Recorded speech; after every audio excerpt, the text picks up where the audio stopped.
So what was so appealing about the situation here in Minnesota?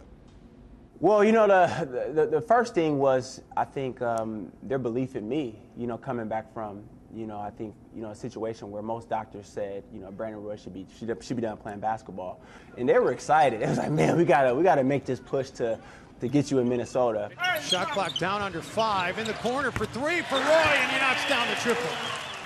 You know, when you assess yourself personally, it's up here. Yeah.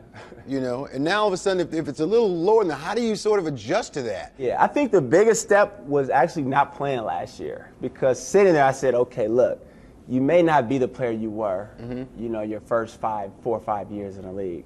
But I think the only way you can move on from that is accepting it. And when I finally was able to accept that, that's when I said, okay, now I want to play basketball. While Minnesota stars Kevin Love and Ricky Rubio start the season on the shelf, Brandon now finds himself at the center of the effort to keep the team afloat until they return.